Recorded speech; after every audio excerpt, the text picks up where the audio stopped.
Olá, começa agora o episódio 48 do Horribolas. No episódio de hoje vamos falar de Manchester City e Chelsea, os finalistas da Champions League. Toca a vinheta, Philo.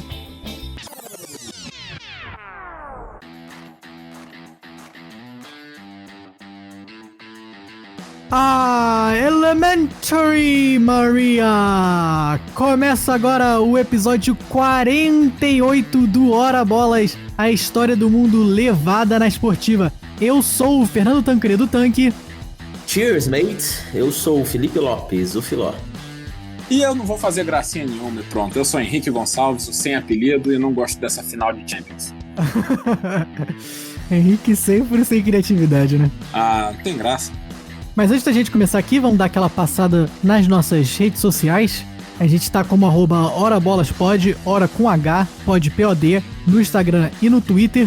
E estamos também nas diferentes plataformas que você usa aí pra nos escutar.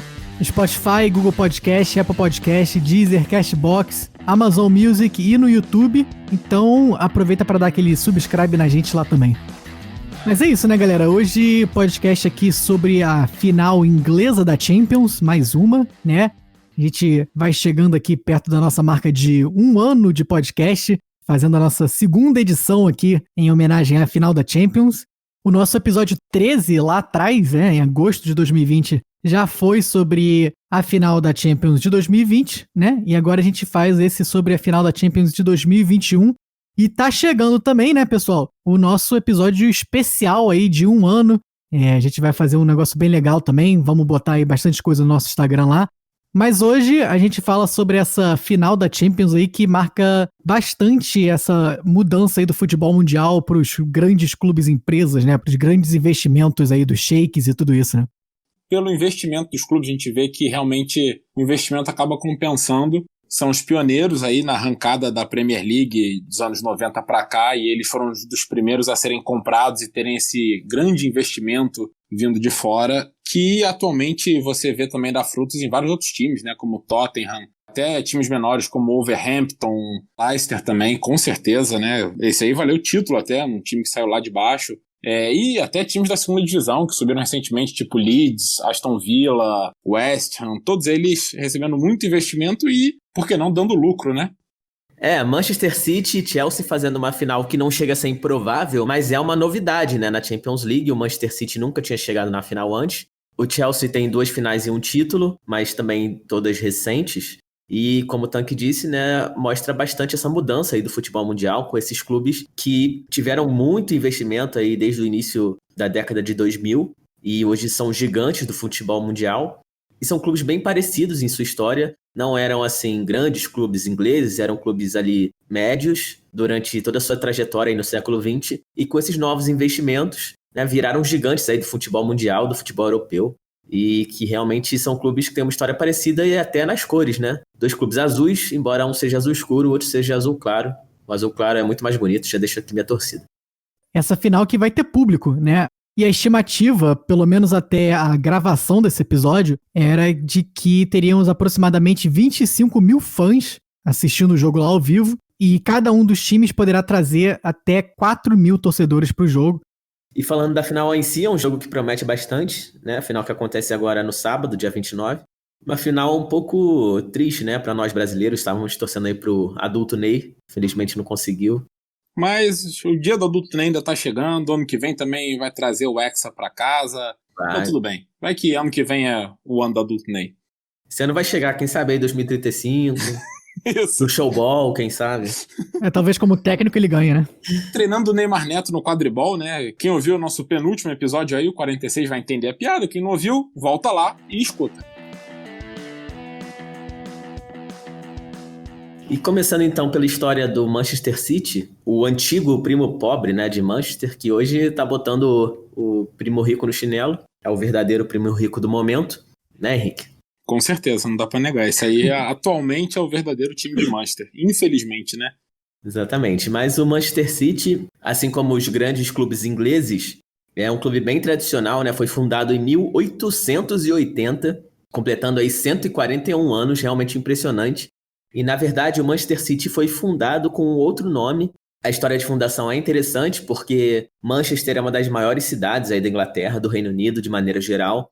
E uma cidade portuária, né, que sempre teve bastante indústria, fora o comércio ali do porto, né, todo esse nordeste ali, norte da Inglaterra tem bastante fábrica, então é uma cidade que cresceu bastante baseada nisso, principalmente ali no século XIX. E na época ali, em 1880, era uma cidade que estava enfrentando bastante a criminalidade, pobreza, tinha falta de empregos, apesar das fábricas, estava vivendo uma crise.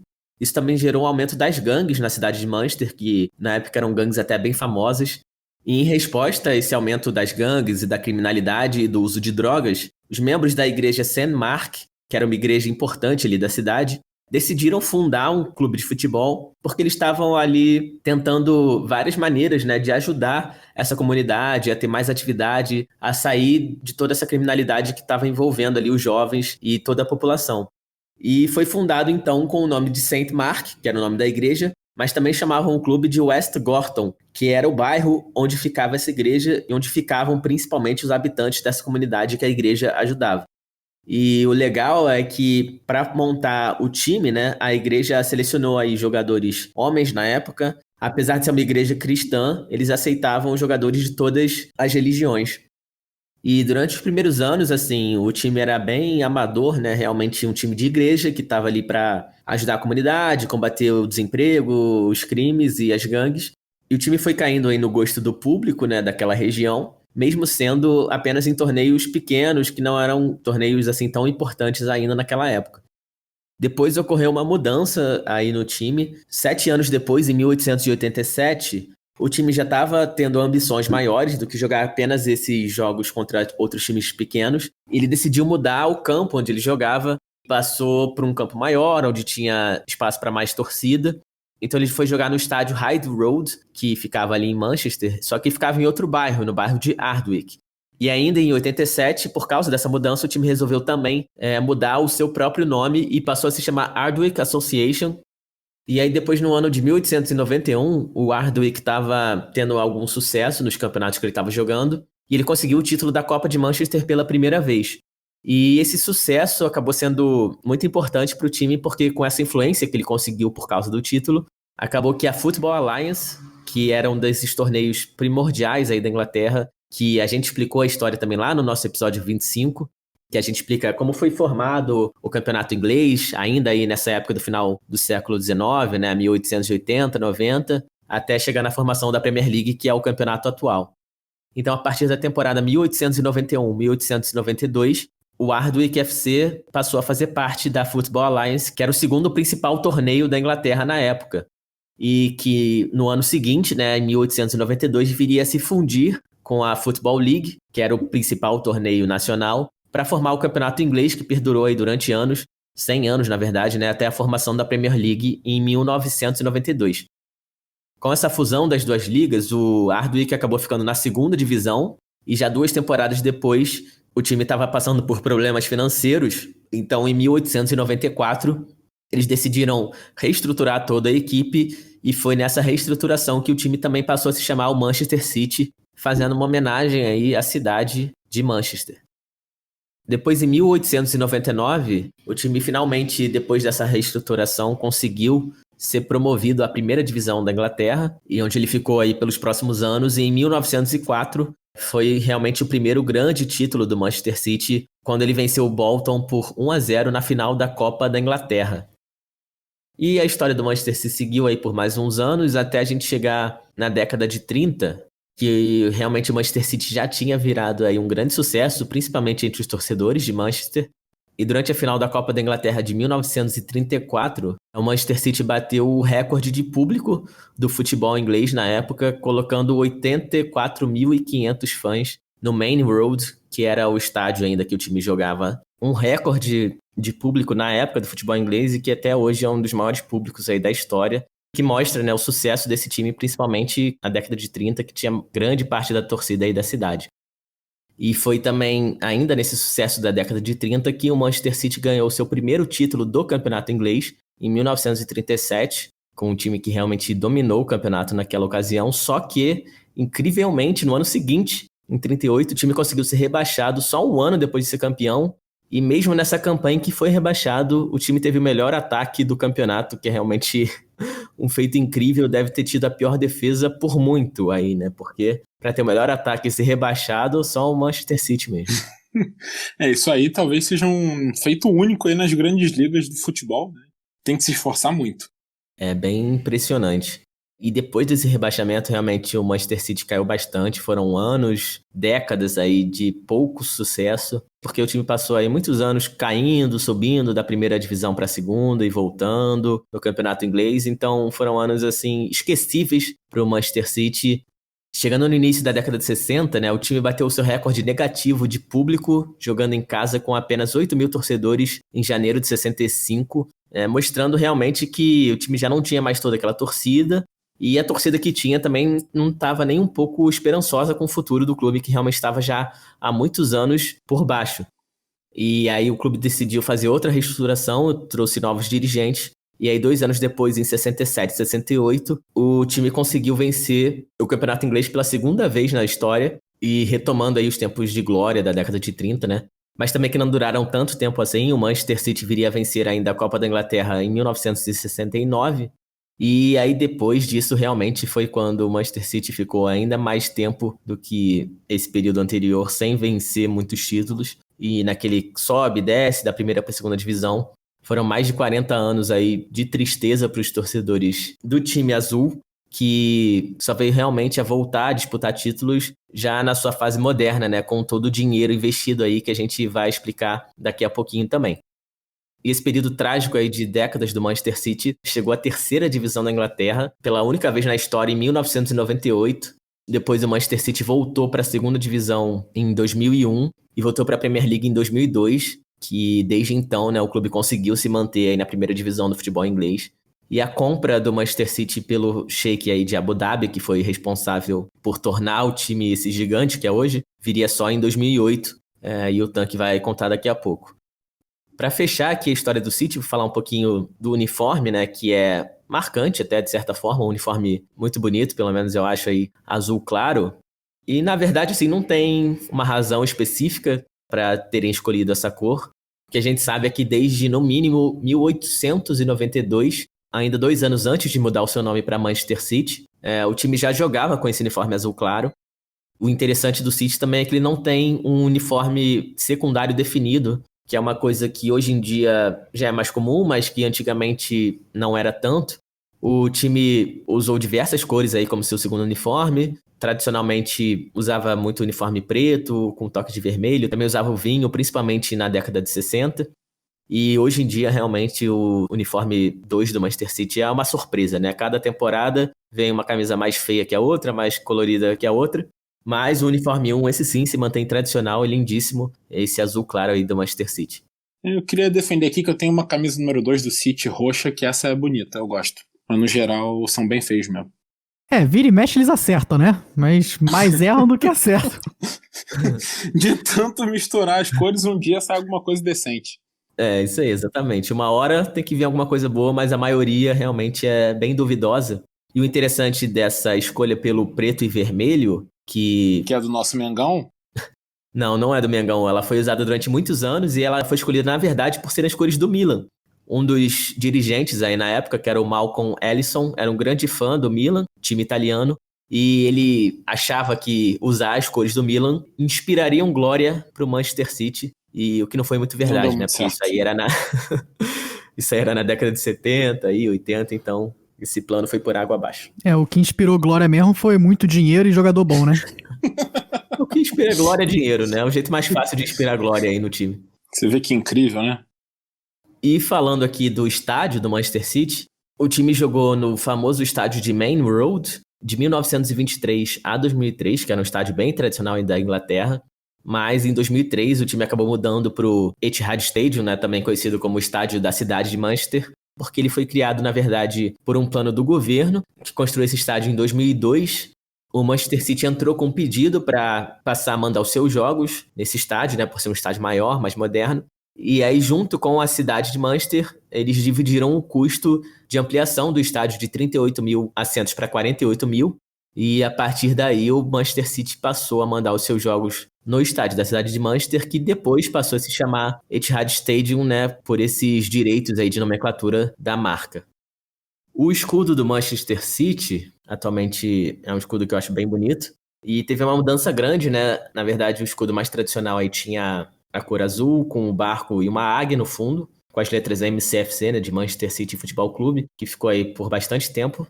E o Manchester City mudou, por último, seu escudo em 2016, para o que a gente tem atualmente, que é esse escudo redondo aí que a gente vai botar no Instagram, com um brasão no meio, com um barco, né, que é tradicional aí também desde os primeiros escudos lá em 1894. E tem uma rosa vermelha, que é uma homenagem ao condado de Lancashire, que é um dos condados ali da região de Manchester, que também, tradicionalmente, foi onde a cidade ficou durante muito tempo em seu passado. E uma curiosidade interessante aqui sobre o escudo e as camisas aí do Manchester City é que o Manchester City por muitos anos usou o brasão da cidade de Manchester, né, na sua camisa, um brasão bem elaborado, né, para uma camisa de futebol, mas que dava um toque bem legal também, e é uma coisa bem única aí do City. E a torcida do Manchester City, que tem o apelido de Citizens, que seriam aí os cidadãos, também fazendo alusão ao próprio nome do time, que é a cidade, né? City é cidade em inglês. Se o time é a cidade, os torcedores são os cidadãos da cidade. Faz todo sentido. E falando em termos de título, no campeonato inglês são ao todo 7 títulos. O Manchester City tem ainda 6 títulos na Copa da Inglaterra, 8 títulos na Copa da Liga Inglesa.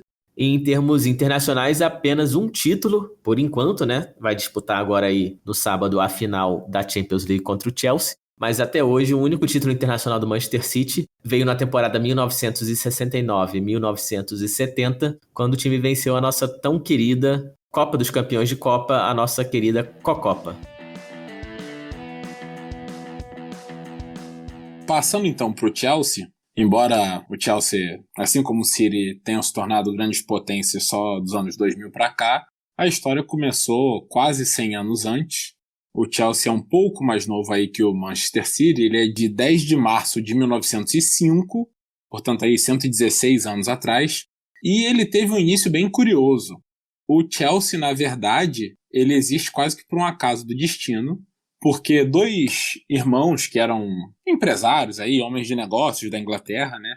Os irmãos Mears, o Gus Mears e o Joseph Mears, que compraram uma pista de atletismo que tinha aquele gramado dentro ali, né, no interior da pista, que é usado para saltos e outras modalidades aí do atletismo, e era chamado de Stamford Bridge Athletics Ground, que ficava em Fulham, um bairro aí de Londres. Na verdade, a ideia deles era transformar aquela pista de atletismo, ou melhor, o gramado interior, num estádio de futebol e alugar o estádio para partidas de futebol importantes da região. Ou seja, eles não queriam ter um clube, eles queriam simplesmente ter um estádio e ganhar dinheiro com o estádio. Porém, eles acabaram tendo muita dificuldade de atrair times para o seu estádio, né? Depois de 8 anos tentando, inclusive eles tentaram até fazer meio que uma fusão com o Fulham, que já era um time estabelecido na época. Seria uma fusão? Uma fusão. O Fulham não quis a fusão, e então o Sr. Mears ele ficou bem chateado e resolveu que ele ia vender o estádio e pronto, dane-se. E ele estava quase vendendo para uma companhia ferroviária na época. Um dos outros sócios dos 2 irmãos aí, o Fred Parker, ele decidiu lá conversar com o Mears, o Gus Mears, que era o principal, e reza a lenda, quando chegou lá, o cachorro do Mears mordeu ele e estava sangrando o dedo dele, e ele xingou, deu umas reações aí um pouco exageradas, mas não ficou fazendo drama, digamos. Ele resolveu continuar tentando convencer o Mears aí a não vender o estádio, mesmo com o dedo sangrando. E aí ele diz que o Mears gostou tanto do jeito que ele lidou com a mordida, que resolveu dar uma chance para ele e, em vez de vender o estádio, criar um time para jogar no estádio. Então, em 10 de março de 1905, o ano seguinte, eles foram para um pub, porque, ao contrário do Manchester City, que foi fundado, né, por uma igreja, esse aí foi fundado por... Boêmios. Boêmio, exatamente. A Boemia de Fulham. Foram então pro pub aí do sobrinho, dos irmãos Mears, só que eles não podiam chamar o time de Fulham, afinal já existia um Fulham. Pensaram em chamar de London, ou então de Stamford Bridge, ou de Kensington, mas no fim das contas decidiram então homenagear o bairro vizinho, o bairro de Chelsea. E assim começou então a história do Chelsea Football Club, que adotou aí de primeira um azul claro, em vez do azul atual, que é esse azul mais vivo, mais forte, né? Foi um azul claro, que eram as cores que o Lord Chelsea, que era o ricaço do bairro, usava nos seus cavalos, nas corridas de cavalo da época. Você vê que o Chelsea desde lá atrás já era um time comprado, né? Só queria saber de dinheiro. E, bom, você vai ver então que a próxima história reforça aí essa teoria, né? Eles decidiram que o melhor jeito de você começar um time era fazer um estádio imponente e contratar jogadores famosos. Então, realmente fizeram uma arquibancada grande e até teve bastante sucesso no início, né? Atraiu bastante público. Decidiram também contratar um goleiro lendário já da Inglaterra na época, o William Fatty Fulk. Fatty era o apelido dele, Fatty de gordo mesmo, de gordinho. Embora seja um apelido um pouco ofensivo, ele tinha 2,6 metros e 150 quilos. Mas ele era uma atração, e não só pelo tamanho dele, também porque ele ainda era um goleiro decente, e porque ele tinha ficado bem temperamental. Por exemplo, se os zagueiros estivessem fazendo corpo mole, ele simplesmente saía de campo xingando todo mundo. Com essas coisas todas que ele fazia, o Chelsea atraiu bastante público. Para melhorar um pouco a atração, o Chelsea decidiu também pegar 2 garotos do bairro, né, do local, e colocar os 2 garotos logo atrás do gol, para enfatizar mais ainda o tamanho do William Fulk, o quão grande ele era. E esses 2 garotos acabaram começando a pegar as bolas quando as bolas saíam de campo, começaram a ajudar a repor as bolas em campo. E dizem que é assim que começaram os gandulas. Se é verdade ou não, não sabemos, mas fica a lenda. Apesar de todas essas histórias aí do início do Chelsea, a verdade é que o Chelsea passou um bom tempo aí das primeiras décadas de sua existência subindo e caindo da primeira divisão sem nenhum resultado muito expressivo. Então realmente era um time mediano aí para baixo, né? No retorno da Segunda Guerra Mundial, o Chelsea passou a investir nas categorias de base. Começou a ter mais visibilidade, inclusive, logo no fim da guerra, em outubro de 1945, o Chelsea jogou uma partida amistosa contra o Dinamo Moscou, o atual campeão da União Soviética, que a gente comentou muito aí já nos episódios 41 e 45, e a partida foi 3-3, e estima-se que mais de 100 mil pessoas estavam no Stamford Bridge nesse dia, que seria até hoje o maior público da história do estádio. Pois bem, nos anos 50, o Chelsea finalmente começou a ter um pouco mais de sucesso e conquistou seu primeiro título inglês, temporada 55 aí, e o que seria o único título da era pré-Abramovich, né? Pré-entrada do dinheiro russo no Chelsea. E aí, no ano seguinte, eles até venceram a Supercopa da Inglaterra, mas no campeonato em si, o time começou a ter péssimos resultados de novo e acabou sendo rebaixado novamente em 62. Você vê que o Chelsea, na verdade, teve vários rebaixamentos ao longo da história. Nos anos 70, o Chelsea ainda ganhou mais 2 títulos, que foram a Copa da Inglaterra, essa sim a FA Cup, em 1970. E aí, em 71, não queria ficar atrás do City, ganhou também a nossa gloriosa Cocopa, a Copa dos Campeões de Copa da Europa. E assim, teve seu último título continental em muito tempo. Nos anos 80, veio a última história aí bem interessante, bem curiosa até, do Chelsea. Ele correu sério risco de perder o Stamford Bridge, de perder o seu estádio e ficar literalmente sem casa. Dessa vez dá pra dizer literalmente. Tem time no Rio que conhece essa história aí, hein? Fale de você mesmo, porque a gente tem a nossa casa aqui, pagamos em dia, tá? Sei. Temos lugar pra morar e jogar.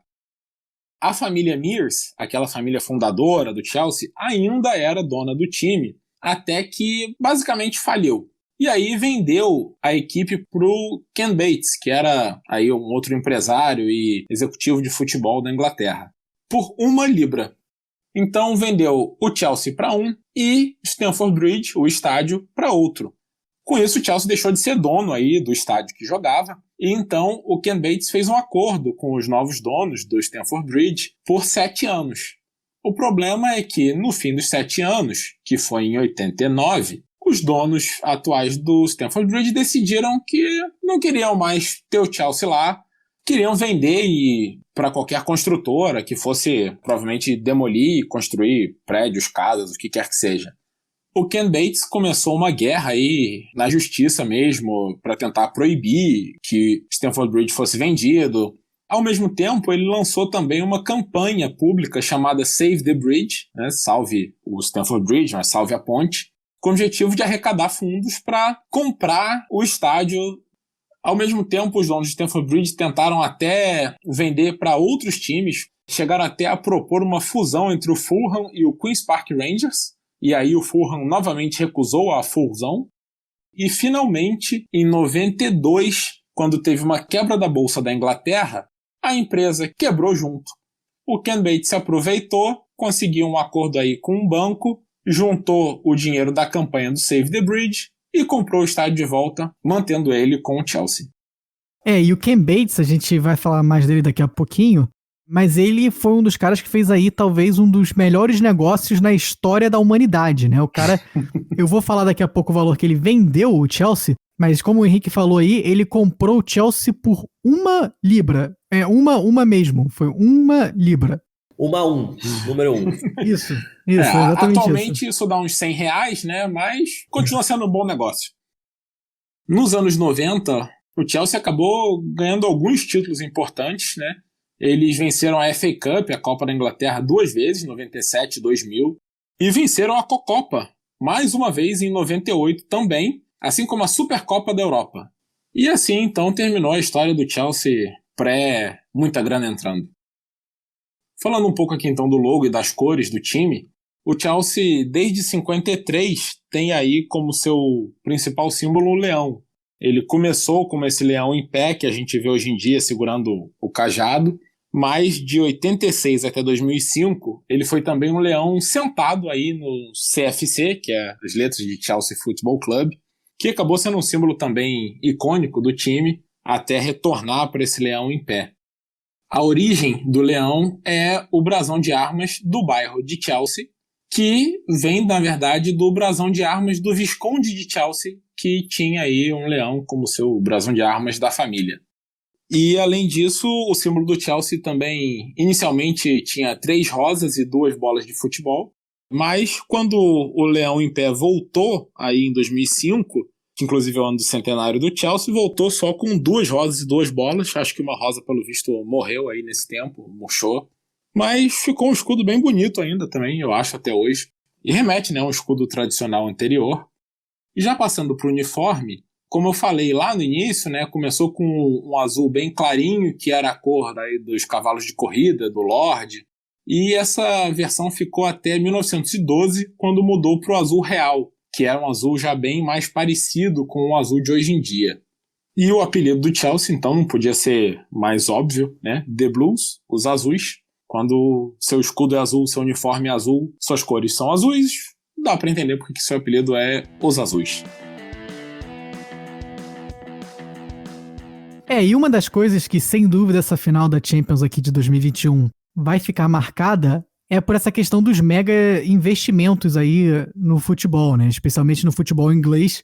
Tanto o Manchester City quanto o Chelsea não eram equipes com grande tradição, até mesmo dentro da Inglaterra, e começaram aí a crescer mais, né? E chegar a esse nível de disputar Champions justamente por esses bilhões aí de libras, dólares, euros que estão sendo investidos em ambos os times, né?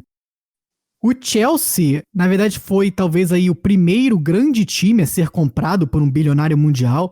Marcou sem dúvida para quem viveu essa época, né? Foi uma mudança muito grande no cenário do futebol mundial. O nosso querido Roman Abramovich, empresário russo, comprou o Chelsea em 2003 por uma bagatela de 140 milhões de libras. Então isso aqui a gente aproveita para voltar na informação que o Henrique tinha dado, que o Ken Bates comprou o Chelsea em 82 por 1 libra. Ele vende o Chelsea 21 anos depois por 140 milhões de libras aí, sem dúvida, entrando na história dos melhores negócios já feitos por qualquer humano no universo. É só fazer a conta aqui rapidinho. Ele teve um lucro de 139.999.999 libras. Acho que tá bom, né? Ou 140 milhões de libras menos 1, né? Também fica mais fácil a conta. Putz, facilitou. Pô, não pensei nisso, hein? Não, feliz é ele e a família dele, né? Meu sonho é ser filho do Ken Bates. O Roman Abramovich, que dizem as más línguas, né? Ele ficou rico quando a União Soviética acabou e ele conseguiu informações privilegiadas aí de poços de petróleo e exploração de gás. E assim, ganhou dinheirinho aqui, dinheirinho ali, o resto é história. Comprou o Chelsea. E essa compra do Chelsea pelo Abramovich realmente significou uma mudança completa de ares lá no Chelsea. Logo após a compra, em 2003 mesmo, o Abramovich investiu 100 milhões de libras em novos jogadores para o time. Mas apesar disso, o Chelsea, na verdade, não deu lucro nos primeiros 9 anos. Chegou até a dar um déficit de 140 milhões de libras em 2005, mostrando também que não é só comprar o time, você tem aí todo um problema depois que é gerir esse time, né? E o Chelsea só veio a dar lucro mesmo pro Abramovich em 2012. Quando o Abramovich comprou o Chelsea tinha uma dívida milionária de aproximadamente 100 milhões de libras. E muito disso vindo justamente da reforma do Stamford Bridge, né, que o Henrique também citou aí, pela família Bates. E após comprar o Chelsea, o Abramovich acabou pagando uma boa parte dessa dívida logo de cara.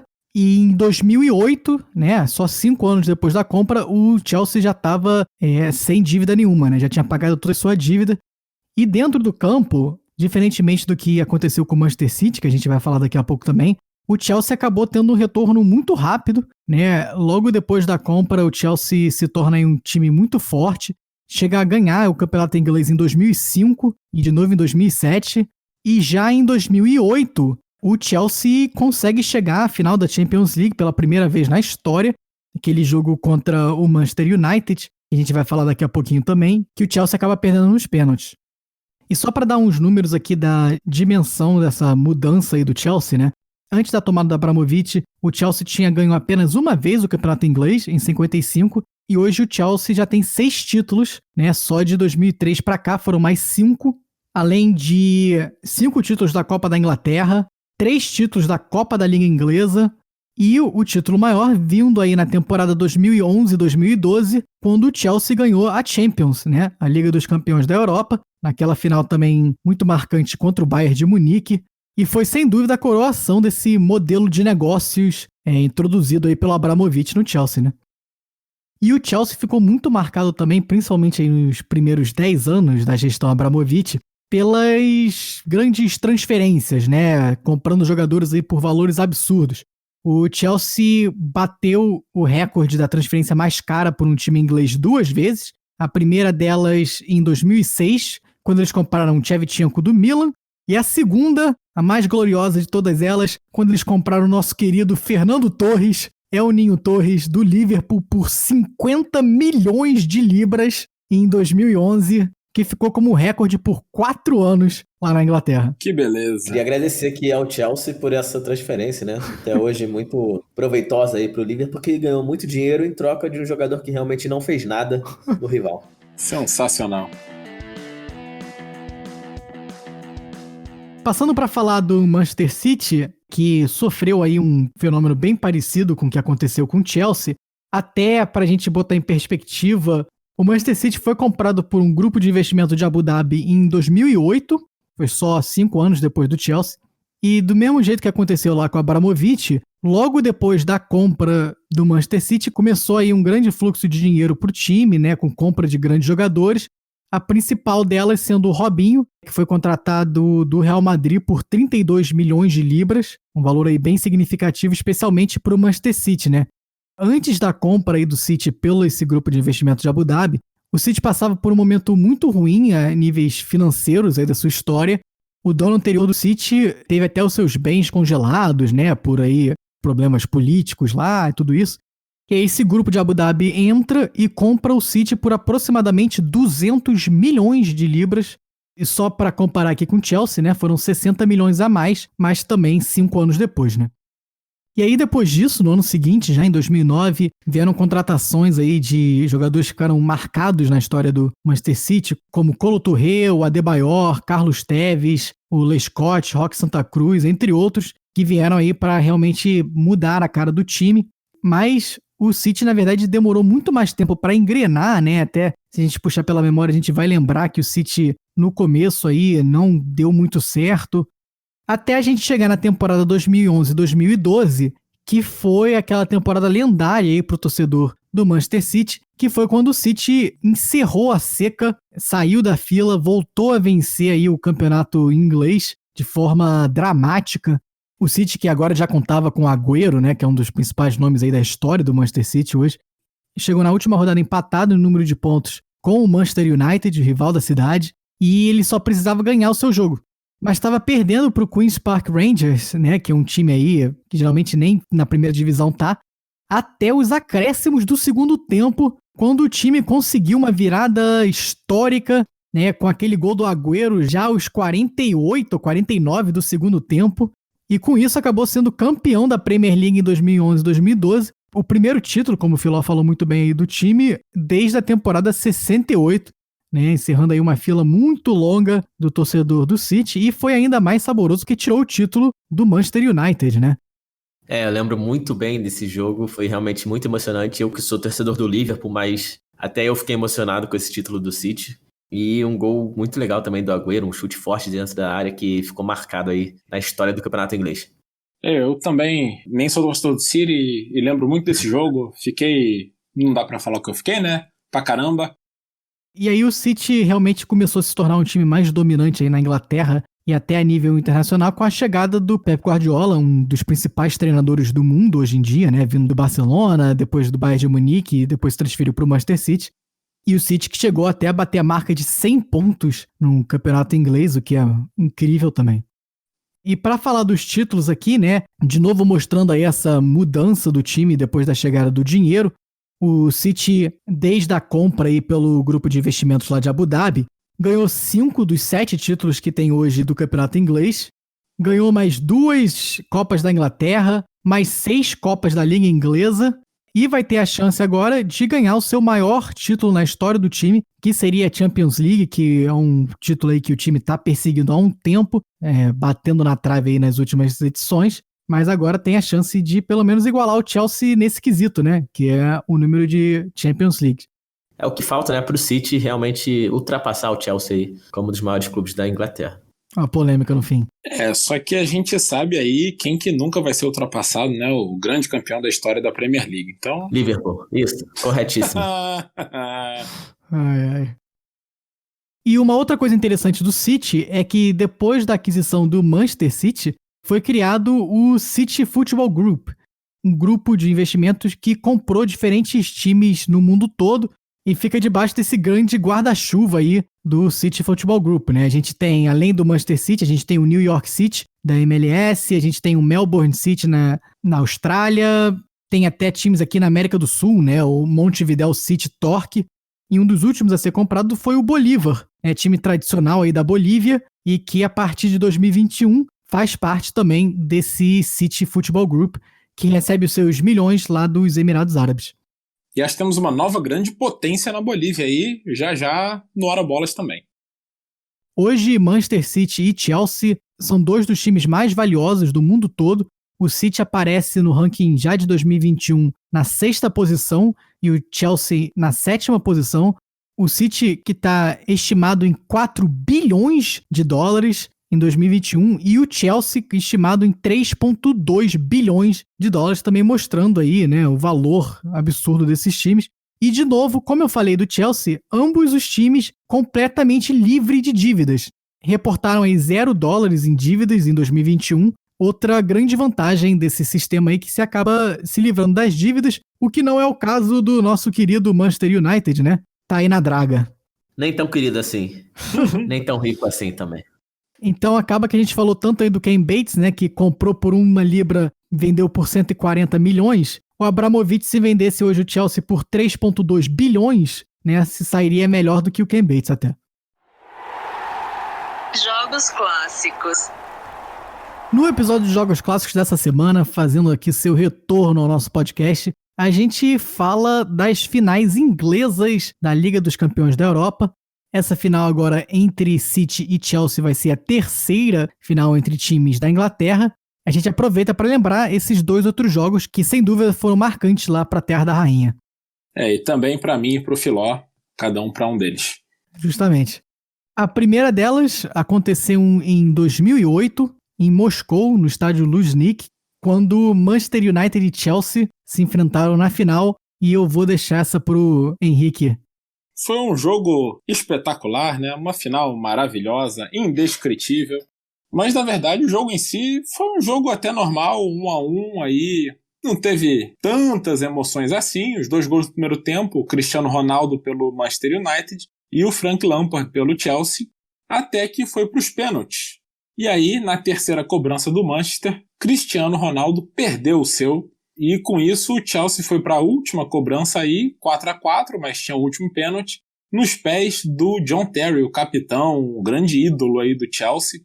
E aí o John Terry foi correr para bater, escorregou, jogou a bola na trave e ela saiu. Com isso, o Manchester continuou vivo. E aí, na 7ª cobrança de pênaltis, se tornou campeão e deu o título da Champions aí para o nosso glorioso Anderson, que era do Grêmio. E era cracaço de bola aí desse time do Manchester, né? Entrou aos 20 minutos da segunda prorrogação no jogo. Só entrou para bater pênalti mesmo. E bateu e fez, verdade seja dita.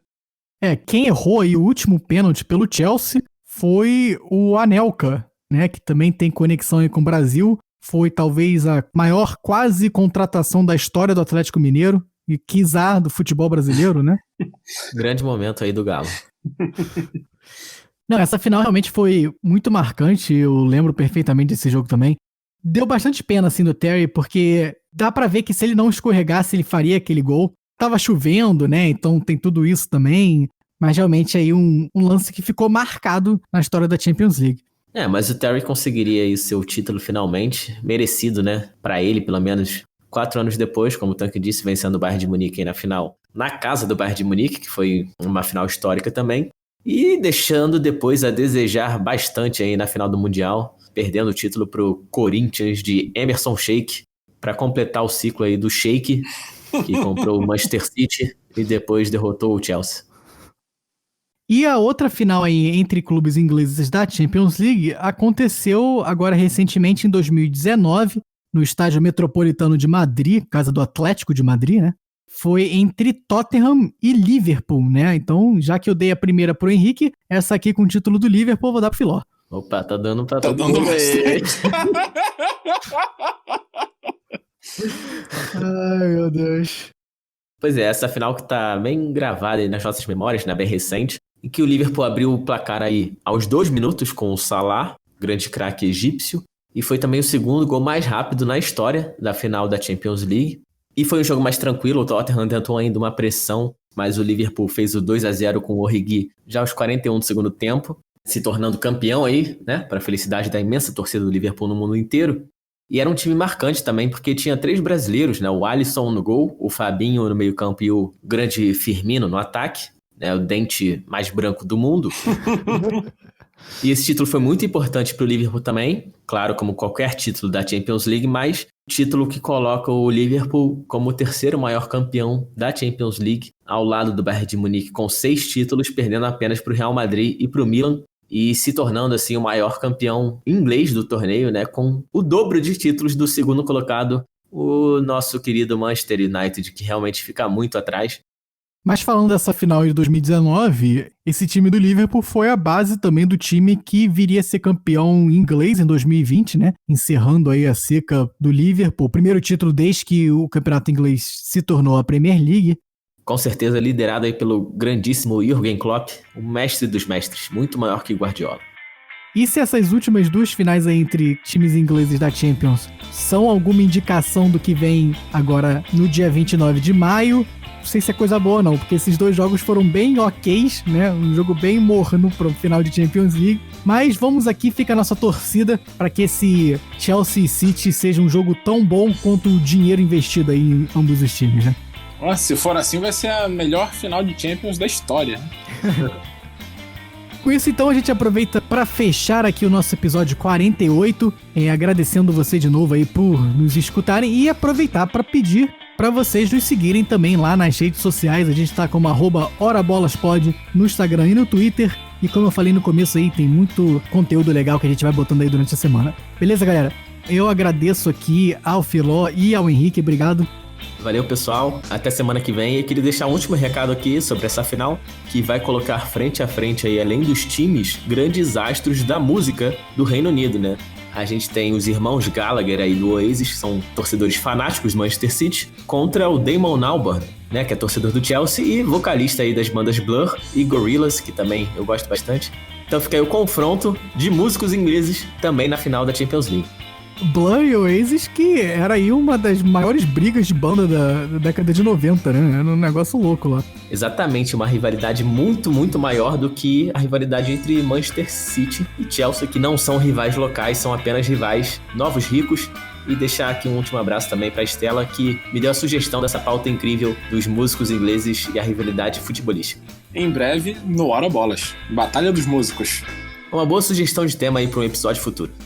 Então é isso aí, galera. Valeu. Até semana que vem. E só dizer também que essa final vai colocar frente a frente grandes craques do futebol brasileiro, né? Gabriel Jesus, Ederson e Fernandinho de um lado e o grande Thiago Silva do outro. Imortal. 36 anos. Ainda joga pelo Chelsea, ou finge que joga. Falar que o cara finge que joga é sacanagem. Forçou, hein, Henrique? Desrespeito, Desrespeito, Thiago Silva. O Thiago Silva não é mais zagueiro titular de time campeão da Champions. Sabe quem não é zagueiro titular de time campeão do Champions? Você. Nunca fingi que era. Muito obrigado, galera, de novo por nos escutar e até semana que vem.